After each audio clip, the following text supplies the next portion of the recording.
Taoiseach Micheál Martin, thank you very much for coming in today. Very welcome.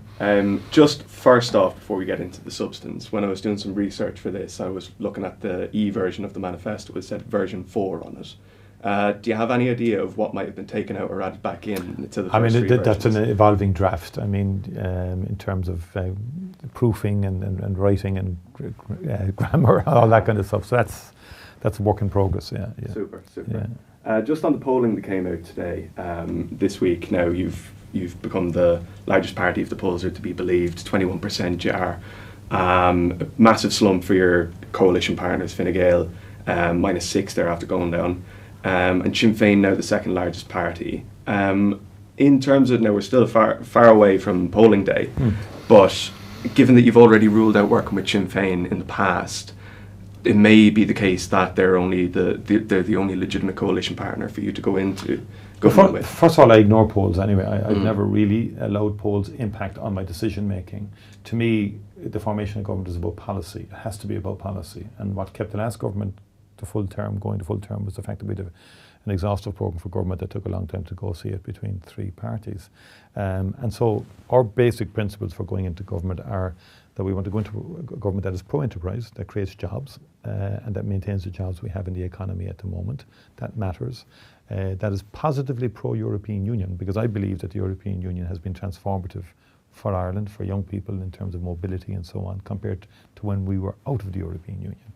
And then a party has to be democratic and transparent in what it does. It has to support home ownership.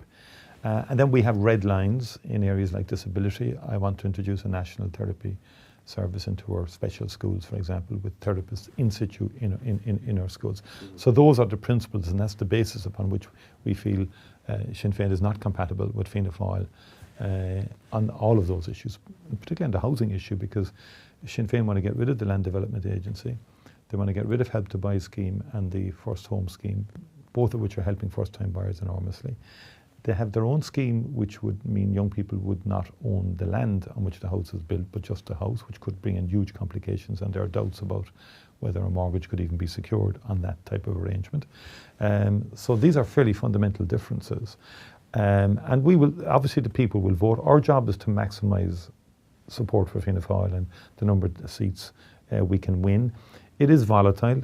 This election is wide open and it's very competitive, and there are 43 separate contests, if you like, going on in different constituencies around the country. So I think the real poll is on Friday. There will be other polls before now and Friday which might be different to today's poll, but they are indicators of trends. But I know from experience that elections matter, election campaigns matter, and this could change again before polling day. You mentioned there about housing, we'll get back into that in a second, but just this time 5 years ago, or in the run up to the 2020 election, you had also said that you weren't going to go into government with Fine Gael, and of course the history of this state dictates that. Won't get into what has been said in the debates before of the 100 years of Fianna Fáil and Fine Gael, but of course the two parties have based Irish politics on a difference between the two parties for so long. They've never gone into coalition. They were once one party, separated. Now they're back together in, all but now they're two different parties, but they're in coalition. A lot of the talk at the moment is that they're going to go back into coalition again. So I guess for a lot of people, the question then becomes, what is the point in having these two parties if they've been marketing themselves as being diametrically opposed for 100 years, and now they're just sharing power? I think politics evolves, by the way. I mean, I could go through the history with you, because they weren't one party once. I don't think we have enough time for that. No, and that's what I studied in an earlier life and did my thesis on and so on like that. And there are differences between Fianna Fáil and Fine Gael. And if you just look at the manifestos, we're investing far heavier in, proposing to invest far heavier in education, for example, with capitation grants up to 40%, and pupil teacher ratio being reduced to 19 to 1 from 23 to 1. And in healthcare, we're providing for 25,000 extra healthcare workers, and these are very significant differences in themselves. And in terms of the island, the Shared Island Fund, and so on, we're the only party putting forward very substantial funding for the second phase of a Shared Island initiative. On the 100 years, I would say this: Ireland has transformed in the last 100 years from being one of the poorest countries in Europe, or indeed in the world, back in the 1920s, to one of the wealthiest today. we have huge serious challenges facing us. But if you look at lifespan alone, there's been a dramatic transformation in how long Irish people live now. We have the highest school completion rate, I think, in Europe, and one of the highest third level participation rates in Europe. And by a lot of metrics, Ireland has transformed. So this kind of idea that Ireland's a failed state for 100 years, I think needs to be debunked. It's a kind of a Sinn Fein line that they've invented. And the other point I would make, which is an important point, Sinn Fein opted out of politics. That was their decision, you know, because it didn't recognise the new state for decades. And they opposed the European Union, for example. So I'd pose the question, one of the big decisions we took over the last 100 years, the Irish people did, was by referendum to go into the European Union. That did transform our economy. It's become a magnet for foreign direct investment because of the single market in Europe, and Ireland's perceived to be a very good location for that. And then we've grown Irish enterprise on the back of access to the single market. And yet Sinn Féin opposed that. That's part of the 100-year story as well. They say that they're pro-EU now at this stage. They're not really. I mean, they've voted against every other treaty since then, saying it would do terrible things to us, and none of those treaties ever did terrible things to us, as was predicted by many of its opponents. So that's the point about the 100 years. I think it's a myth. It's a kind of a flawed argument or premise. And of course, there were other parties. The Labour Party have been part of the Irish political system for over the 100 years as well, and have made a noble and significant contribution that has to be acknowledged, as other parties have, and other parties have come and gone. There's been multi-party governments in the 40s, 50s, and later on. There's been three-party governments before, with parties like Workers' Party, Democratic Left, and Fine Gael and Labour. So there have been many iterations. Now, at the moment, you know, and the other point then I would make, in Europe we have centre parties that compete with each other. That's not a bad thing. I mean, I don't think we need the hyperpolarisation that we have in the United States, for example, that we witnessed in the last election, or indeed the extreme sort of that you get in Britain. So where you have, you know, diametrically different policies being implemented every 4 years, which can lead to uncertainty. And you know, the Conservatives brought in Brexit, which has been very damaging to Britain. And so there's a lot of merit in having a range of centre ground parties. And it's arguable you could make the same argument between the Soc Dems and the Labour Party. And so there will always be a spectrum in politics. I always have seen Fianna Fáil as that bit left to the centre, a pro-enterprise party that recognises that the state has to get involved in society, particularly in the area of education, healthcare, childcare, and so on. So, and that's where I see it in terms of the Fianna Fáil role and contribution to ensure that every child born on the island has an opportunity to progress and has access to care. And yes, there are big serious challenges in that. We were the party in an earlier part of our history that did dramatic house building and got rid of the slums and the tenants, and we got rid of all those in the 30s and so on. So there is a mission there this time up to see can we really, on top of what we've already made progress on, but to do it to a far greater extent over the next number of years. So on housing there, Fianna Fáil have had the housing brief in this government. You propose in the manifesto to build up to 60,000 homes by the end of the next government. The central bank is suggesting that the country should be building 52,000 a year. Currently, we're still waiting for end of year figures for this year, but last year it was in the low 30s.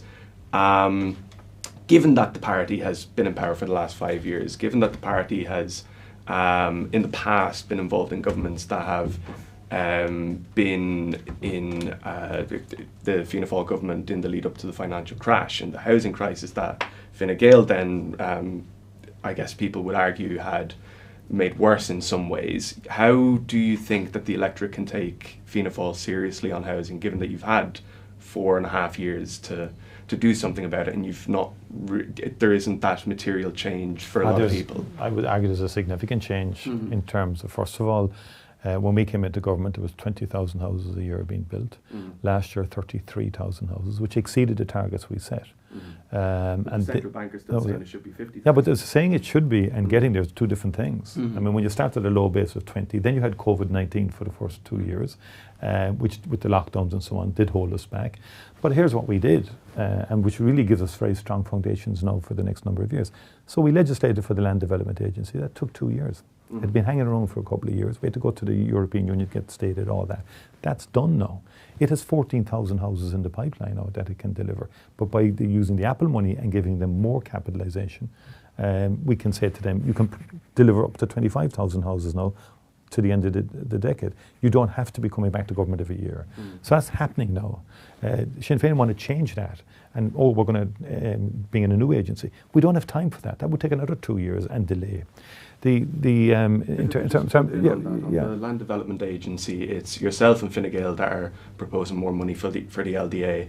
A lot of the parties of the centre left and the left are proposing, as you said, to abolish the LDA and bring in a state construction company, so the state has responsibility over housing ultimately.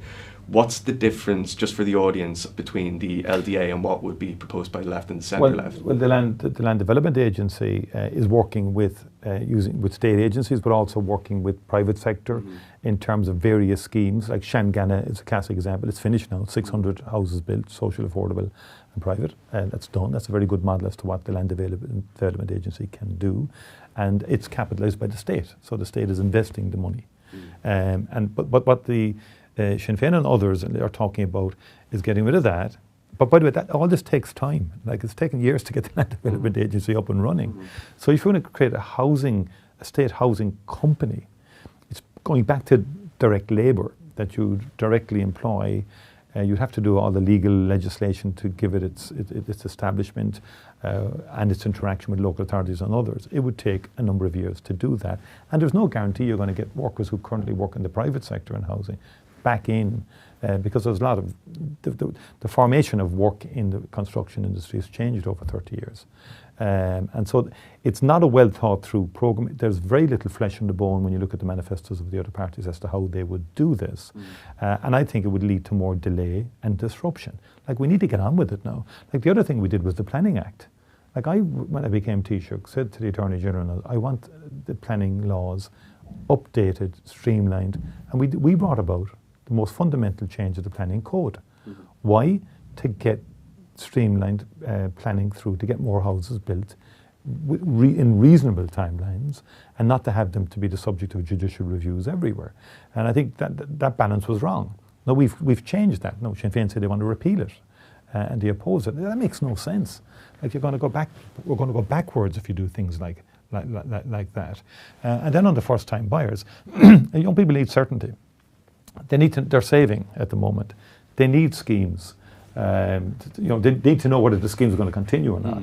And Sinn Féin have created uncertainty. They're saying we're going to phase them out, essentially get rid of them. And they've come up with a very convoluted affordable housing scheme where they're saying that if you want to be part of our affordable housing, you have to earn less than 90,000 and you'll own the house but you won't own the land, which has created huge uncertainties as to whether you get a mortgage for that. There's doubts about that. And also whether young people want that. I think most young people I meet want to buy, if they're buying and they want affordable, they want the house and the land, because that's clean and you know where you can plan ahead into the future. I think Sinn Féin have an ideological issue with home ownership and supporting home ownership. They feel the state has to have a kind of a hold on it, and I think that's wrong. I think that would straitjacket the capacity to build houses. I suppose if they were here to respond to that, they would say something along the lines of, if the state has a greater hand in the building of homes, the questions of stock and the amount of houses being built, sure, it can be a criticism of this current government that not enough was being built, but certainly the price of houses is one thing that a lot of young people and people just generally struggling to get a mortgage or to buy a house are finding very, very difficult.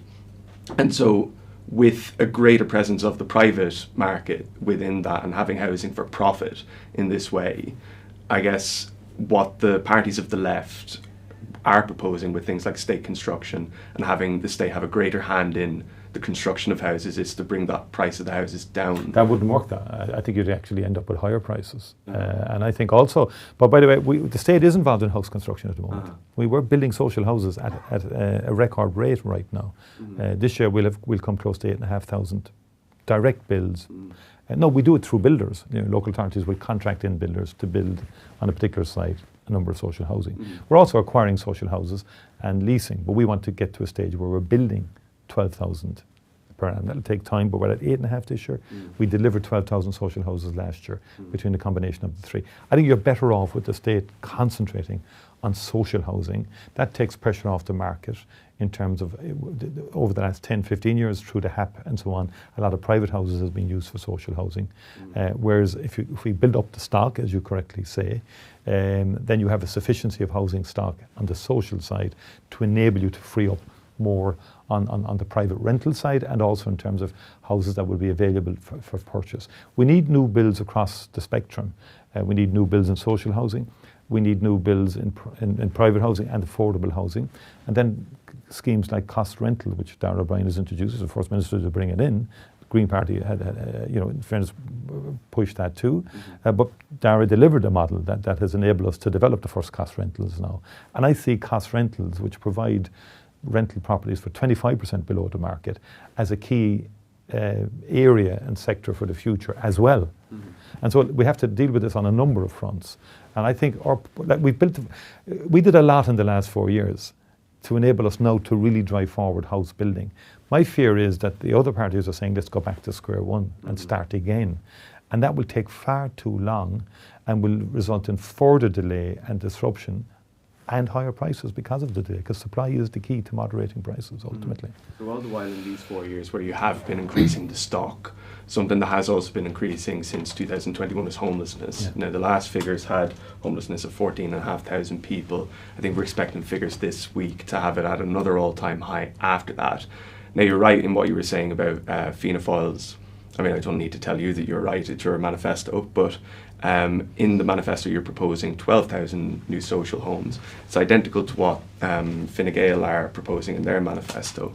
So I just wonder, given that homelessness is increasing, and as you say, up until now you've built 8,000 social homes, and you're in consensus with the other government party, the potential coalition partner for the next government, again, where can the public take faith in what Well, all parties are in and around the 300,000. No, of course. For the next 5 years. All parties are.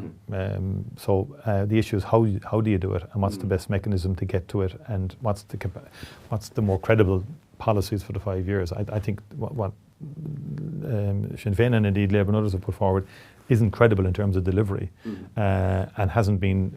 There's no flesh on the bone on the plan around a national state company, construction company. That just hasn't been fleshed out in any manifesto that I've seen, and there will be enormous complications around that, and it will not be simple. Anybody who knows anything about setting up government agencies or bodies and so on knows it's complex. It will need legislation and so on like that. That's a huge flaw in what the opposition are proposing. The figures are coming from the Economic Social Research Institute's analysis of what's needed over the next 5 years. And they're saying an average of 50,000. And in one scenario, they're saying you can get to 60,000 by 2030. So that's the need that's been identified. The Housing Commission might even go higher, but we have to focus on the how. Like, how do we get it done? I think modern methods of construction need to be used more. Can we build houses faster through using modern methods of housing construction? And we're proposing a 250 million fund to enable that to expand, because I think that is key. That would enable us maybe to get things done in a far more accelerated way than has been the case historically. And it will be our number one priority. It was my number one priority coming as Taoiseach. Obviously COVID came at us, but I still kept it as number one priority, and I set up a government cabinet subcommittee with every government department that's key involved in it. And that momentum and focus has to be maintained in terms of getting more houses built, because it is the biggest social issue facing our country. On the homelessness front, I would like some of the social houses used for the Housing First initiative, which many homeless organisations a number of years ago championed, and which we have adopted. I mean, Housing First, right? We've expanded Housing First very significantly, which is where you don't wait for the wraparound services to have an impact on someone who's homeless, but rather you house them immediately, and then put the wraparound supports. We have a lot. All the people we are on the homeless list are in emergency accommodation. We've got to shorten that time. We've got to prevent them from going into emergency accommodation. The tenant in situ scheme is up to about, I think, 1,700 last year. That's where if a tenant is in a house and is being potentially evicted or whatever, we say to the landlord, the council will buy that. And that has been a very strong prevention measure. The population is increasing, of that there is no doubt, and there are pressures coming on us on all fronts in terms of housing and so forth. But the most effective way to deal with homelessness is to build more houses. And I think through modern methods of construction, that's something I think we need to do more of in the next 2 years. You were referencing ESRI figures there earlier on as kind of a basis for where policies are coming from. The ESRI have previously said on the case of the Help to Buy scheme that it's an inflationary measure that is actually causing house prices to go up. Given that yourselves and other government parties are committed to keeping that scheme, why are you going against the ESRI on something like that? The central bank's report of 2023, towards the end of 2023 to October, said there was no evidential basis for saying that that scheme was inflationary. And in fact, it said that there was evidence there that suggested that first-time buyers, it was helping first-time buyers to get the deposit together, to enable them to deal with that issue of liquidity or having enough money for the deposit to get them to be able to buy a house. And it also has helped incentivize new builds, that we keep the focus on, because we have to incentivize people to build new houses and increase the overall housing stock. But the evidence from the central bank is that it has not been inflationary to the degree that others have suggested, and that it actually has helped a lot of first-time buyers. And the number of first-time buyers has increased. The number of mortgages drawn down by people has increased very significantly over the last number of years. That needs to continue. I'm very clear that if the opposition's plans come to fruition in terms of abolishing those schemes, it would be a huge blow to first-time buyers. Because I know a lot of people who've got their homes through the Help to Buy scheme, young people, or through the First Home scheme. And if you put the two of them together, and the First Home scheme is the equity, where the state would take equity in the house, and there's very low interest, I think it's 0.5% interest in the first year or two, it's very low. So that's a very good model too, where it really brings young people into the range of affordability. I think we should push those schemes more. The grants for dereliction, so if you're a young couple that wants to buy a house, or a young single person wants to buy a house that's derelict, huge grants now up to 80,000 will be available, and likewise for vacant homes. So there is a lot happening. All those schemes are now in place. My view is let's drive them on and give the resources through both the Apple money for the infrastructure piece and also prioritising it within overall government expenditure, that housing is the number one priority. I think that's how we do it. If we could just move on to the Apple money then for a second. The government has been fighting this case in the court since, I think, 2018. Just simply, why was Irish taxpayer money being spent in European courts to prevent the Irish taxpayer receiving a windfall? Because the bottom line is the key ingredient in Ireland being so successful in attracting foreign direct investment into this country, and indeed the Apples of this world, who employ 6,000 people in Cork alone and are moving into Dublin as well now, is certainty of policy. And that was the key reason. Plus the independence of our revenue commissioners had to be affirmed. I mean, we didn't accept the ruling of the commissioner at the time, Commissioner Vestager, because there was no special deals done as far as we're concerned. And in order to give certainty to the wider foreign direct investment, so we had to protect the 200,000 jobs that are in our economy because of multinational investment. I've met them, I've been a Minister for Enterprise for 4 years.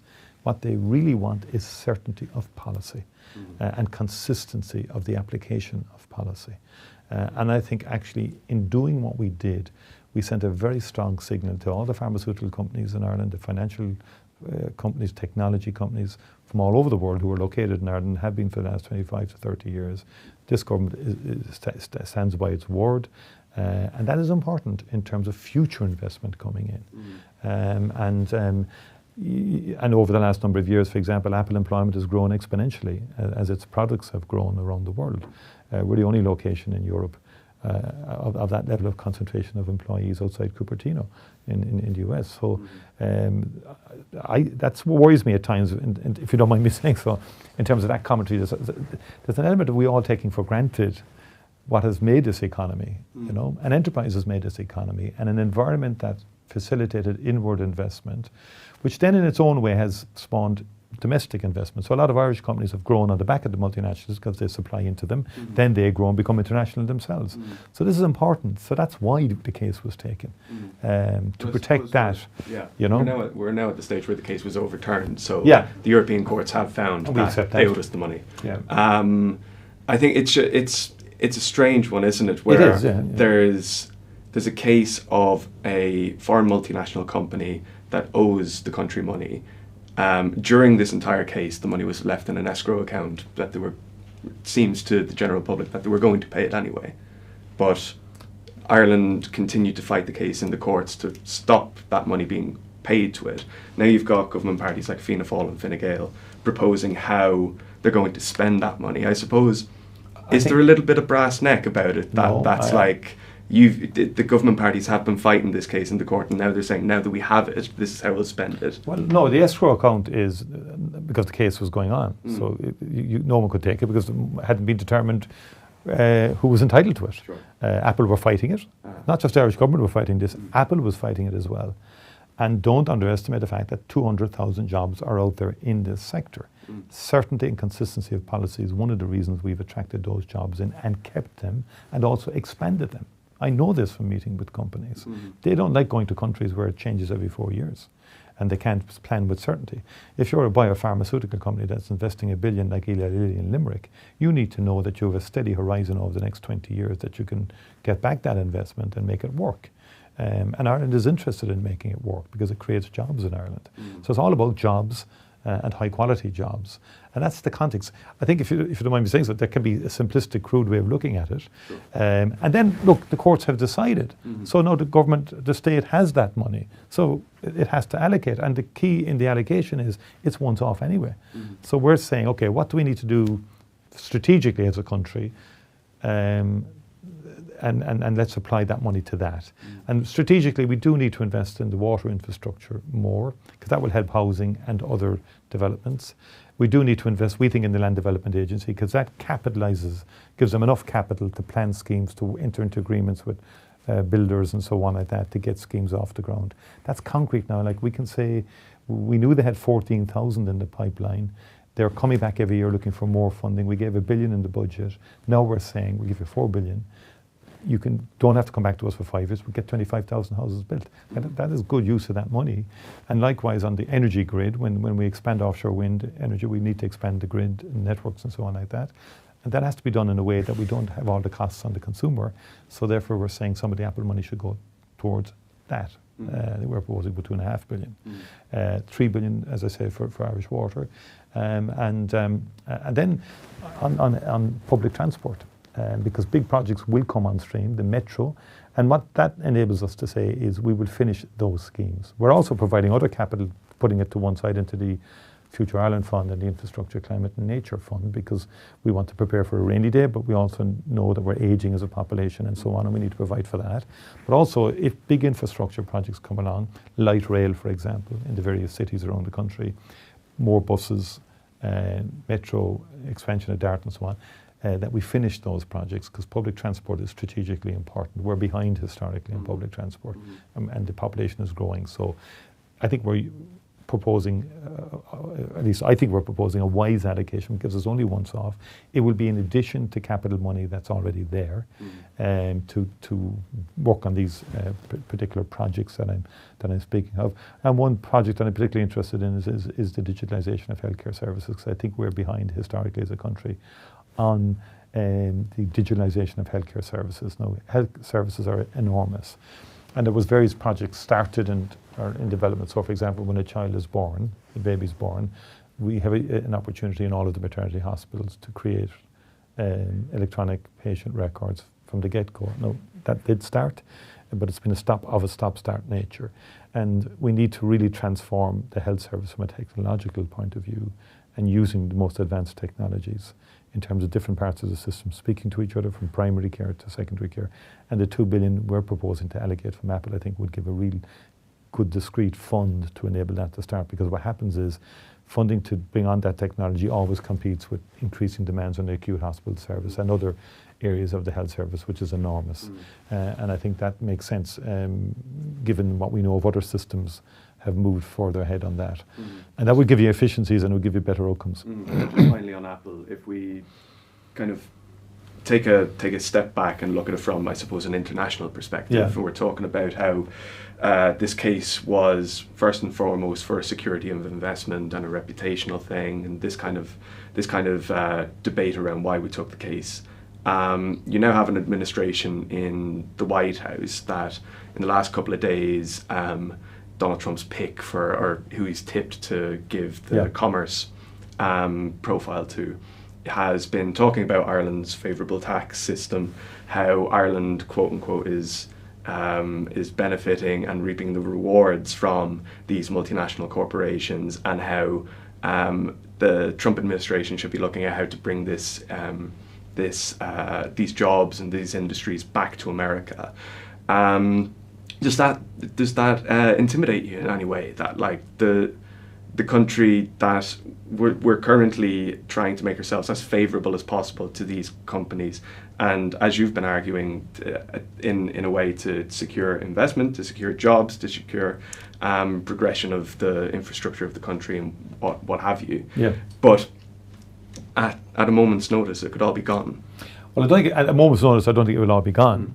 But there's a strong protectionist component in the Republican platform and in President Trump-elect's team, and some of that protectionist element or trend, if you like, has been in America even before President Trump's election. I mean, even President Biden had protectionist tendencies with the IRA Act, for example. And the positives of that were it was helping climate change in America, address climate change in America, but it was potentially squeezing out a lot of industrial products from Europe, car manufacturing in particular. So we worry about that because we're a small open economy. I mean, protectionism is bad for Ireland, full stop. We saw elements of it during COVID-19 when some countries put up the barriers and the shutters, like America did on vaccine and vaccine components. Europe didn't, and we influenced Europe a lot not to, because we understood the complexities of modern supply chains, and to manufacture a vaccine you need maybe could be 20 countries contributing in different aspects of the product. So we think protectionism will be bad for the world economy. What I've noticed is like President Obama had these tendencies in a previous era as well, this idea that these are American companies who should all be back in America. Bottom line is they're global companies. And I think the reality of that will influence American policy and how American policy is implemented or changes. So the American corporations will be, I think, putting pressure on the White House to say these are global companies that need a European base, a base in Asia, or in some cases a base in Europe that deals with the EMEA market for them. And there will be some nearshoring happening because of Taiwan and the tensions in the Taiwan Straits and so on in China and America. And we've noticed that already. Some companies have come back and they've nearshored in Ireland, as opposed maybe to America or elsewhere. Some are nearshoring in America, some in Mexico. So these patterns of FDI changes. And he's entitled to change corporation tax rates and make them more competitive if that's what the US does. We can't complain about that. But protectionism is the concern, and it is a worry. And so therefore we have to work hard at all levels, economically and through our financial contacts and companies, diplomatically and politically, to see can we moderate any such policies that would emerge. And the American consumer could be a loser in a protectionist tariff war that could ensue. If America puts tariffs on European goods, Europe will reciprocate and respond, and no one is a winner in that situation. And vis-a-vis China and US similarly, if that was to happen, and that I do worry about that overall, because I believe as a small open economy we need trade. I mean, the trade deal with Canada, which the Dáil couldn't ratify, by the way, which the mind boggles, but increased trade by 30%. Between Irish companies and Canada to our benefits when Europe did that trade deal with Canada, the CETA trade deal. And that's an illustration of how trade, if it's liberalised, can help Ireland overall. But you have to be competitive, and you have to produce goods and services that other people want, and you have to produce solutions to the problems that people have around the world. But if you have unfair tariffs coming on top of you, that's very, very difficult. So goods like butter, dairy, all of that could be challenged by such measures. Sure. Final couple of questions there, Tanaiste. On immigration, if we could pivot there for a second. You've been in government now for 4 years. We're just in the shadow of the anniversary of the Dublin riots that people would say that the far right kind of co-opted to make this about an immigration issue. Within your own party, you had candidates like Dimp na Cunniffe that was kind of outspoken about direct provision centres in Athlone. You had, I think he's now an independent Ireland candidate, Noel Thomas as well in Galway, saying that there's a possibility of violence again if the government continues on its position and policies on immigration. Just how do you respond to that from within your own party? Well, first of all, he's not a member of the party anymore, but all our candidates accept the party's policy. And what I would say is that we do need to look at migration differently in terms of, we need to deal with the asylum-seeking aspect of migration better. We're proposing a new Department of Domestic Affairs. I believe that the decision 4 years ago to split up, if you like, the responsibilities on migration between justice and children hasn't worked. And the reason is at that time we were looking at 3,500 coming in per annum. No one anticipated 15,000 per annum, or all of the wars around the world and the dislocation around the world. And that has been a huge pressure on the system and on communities. There's no point in saying otherwise. There is the far right who are exploiting the situation, and you have a lot of people not far right but who have concerns in terms of large numbers as they perceive it coming into various communities. On the other hand, I met teachers yesterday in Mayo who spoke of how they have succeeded in integrating different communities into their schools and how good and impactful that has been. And I think education actually, or schools have responded very well to the entirety of the challenges, because you had the Ukraine war as well, which dislocated 12 million people in Europe. The Sudan wars, 12 million people displaced. Middle East, millions going Syria into Lebanon, and so on. So there's massive problems around the world, and Ireland is no different to any other European country in feeling the pressures of that migration. So a new department, new border control agency. We need fairer procedures. I think the European Asylum Pact will help us coordinate with our European member states in terms of if a person comes to one European country, that's their place then. If they move to another, they can be returned to that former one. Also then, I think we have to invest through our development aid program to really try and enable societies to develop that doesn't cause this migratory pressures. We have to differentiate as well. There are a lot of economic migrants, and then you have a lot of asylum seekers, or some asylum seekers who are genuinely fleeing war. And there's a difference between the two, and the international conventions were meant to deal with the latter, those that genuinely fleeing war. There is a proper legal migratory pathway for people seeking work through the economic or the work permits system. And the asylum system has become, in my view, it has been exacerbated by the numbers who are simply seeking to get economic asylum. The designation of safe countries has helped that, in that the numbers have come down in those countries that have been so designated. But we do have to, I think, have a more comprehensive state response to this and try and moderate it and deal with it in as reasonable a way as possible. But it is ultimately, the causation is more global in terms of the authoritarian regimes that people are fleeing from, and the terrible, terrible wars that are across the world. Just finally on Palestine, if we could. Earlier on, you were talking about Israeli war crimes and the genocidal campaign in Gaza. Why is it taking you so long to call it a genocidal campaign? Well, because we took a decision early in the year to test this with the International Court of Justice. And I would say to my political colleagues, we've got to make up our mind. Because, do we want to pursue this really in the courts, or is it just sound bites? Now, everything I've done on Gaza and Palestine has been of substance. I haven't gone into just the easy sound bites. I've gone to Rafah. I understand what's going on. I've been involved in this all my political life. I went to Gaza after the last war in 2009, or the war in 2009 when I was last Foreign Affairs Minister.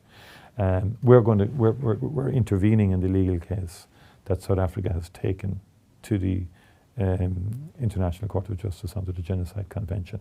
The thresholds are very high, and it will be challenging. And what we're endeavouring to do is to invite the court to broaden its definition of genocide, to include denial of humanitarian access to humanitarian aid and supports, and deprivation and starvation of people and so on. And that's a big legal challenge.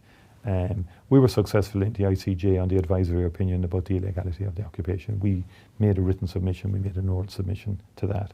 We've financially supported the International Criminal Court. And genocide is like what happened in Rwanda, where an entire population is wiped out. And the problem is the thresholds for genocide are too high, legally in our view, because that's the way it was designed by previous governments in previous era, post various wars and so on like that. But I've been very clear. I've called it war crimes, I've called it collective punishment and so on. The real issue is we need to get it to stop. And we need accountability, and we're pursuing accountability. South Africa has only submitted its case in the last month, but we've been preparing the ground, waiting for it to submit its case because we wanted to read its substantive case. And this takes time, I understand that.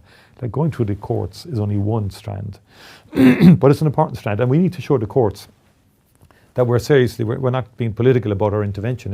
And this might be a nerdy point to people watching in, but it's an important point. That interesting to me as well. If we're saying, and we take the courts seriously, we take international accountability seriously. So therefore, if we're going to make a big legal submission, it's on the substance that matters, and can we achieve something out of it? Everyone can make, statements and calling it this, that, and the other, but that doesn't change Israeli behaviour. Ultimately, Israel doesn't like this accountability and fights it tooth and nail, as you can see with the ICC's issuing of an arrest warrant now for Prime Minister Netanyahu and Defence Minister Gannon. They take this very badly, of course, and all that. They took recognition. We took the decision to recognise the state of Palestine. And I did that in the context of a peace initiative that was engineered by the Arab states. And I keep in very close contact with the Jordanians, Egyptian, Saudi Arabian Foreign Minister, and the Palestinian Authority itself in terms of that peace initiative. And I was disappointed that America didn't respond to that peace initiative, because that peace initiative identified the problem and the real need for Israeli security into the future. What happened on October the 7th can't be airbrushed out of it either. And so security has always been the issue in the Middle East, but also the issue of self-determination.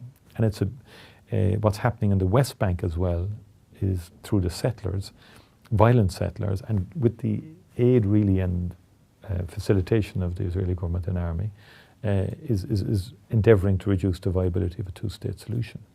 We stopped the tide, and when people were pulling back their supports for UNRWA, for example, at the time when Israel made allegations in terms of some employees. And remember, they employed 13,000 people in Gaza.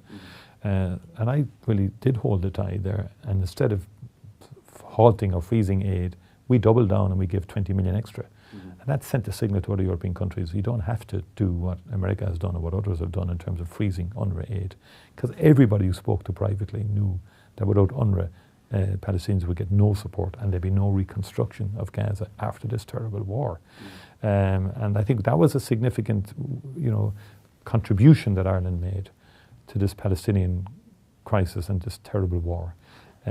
It's not enough. We will continue to do everything we can at diplomatic, political, and humanitarian level to ease the pressure. Bill that's yet to go through. Just on that, it's been there since 2018, and only now, when there's starting to be movement around it then the perception, I guess, for some people might be that it then gets used as a political football around an election time, that once we get elected, we'll go forward with that. But equally, I would have the perception that some people in the far left in particular have been using Palestine as a political exploitation issue domestically. Like, why is it there's such bile being built up from the far left in the Dáil against the government on Palestine, whereas broadly speaking, the Irish people and the Irish government and political parties are supportive of the Palestinian cause. And yet there's this kind of almost hate of it, bile. You must drag down the Irish government on this question. And that's for another day's examination and reflection. But that is happening too, because I saw it with the South African case. So everyone was roaring and shouting 9 months ago, oh, join. There's no such thing as joining. You legally intervene, and you legally intervene when they've submitted their substantive case. That got lost. But then when we said that went away. People were putting a lot of pressure on recognition. Fair enough, we had committed to it. Once we do that, people, that doesn't mean anything. And then move on. And the latest is the occupied territories, although it was there for a while, but legally we were told, and it still is an issue, by the way, that Europe has exclusionary control on trade, and it was unconstitutional for some elements of it.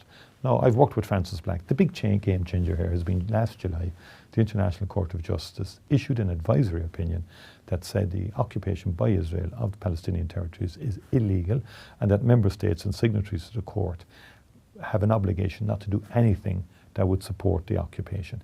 Now, we believe that gives us a narrow pathway to bring in legislation that would prevent imports from the occupied territories. Now, it will still be challenged, but we believe, because we're saying we don't want to do anything that would support the occupation. And we have to amend the bill to make it more robust to challenge. We have to take out those elements that are unconstitutional. And we also have to, we're going to just make it specific to Palestinian territories, whereas at the moment it affects everybody. About 15 areas that it needs substantive change, but we're going to use the existing bill that Francis Black authored. I've already instructed my officials to get the amendments ready for the next government, whatever form that government takes. And those amendments will be ready for the next government. But it is really the International Court of Justice advisory opinion that has given us that window. And it still is narrow because it could be challenged. France were challenged in the context of the Western Sahara and lost the case about 6 weeks ago. About 6 weeks ago. And so that is a really legitimate issue for us. But we're going to, if we are challenged, we'll fight it the whole way in the courts and argue our case, because we believe the ICJ changes the context for this. Micheál Martin, thank you very much. Thank you very much indeed. Thank you.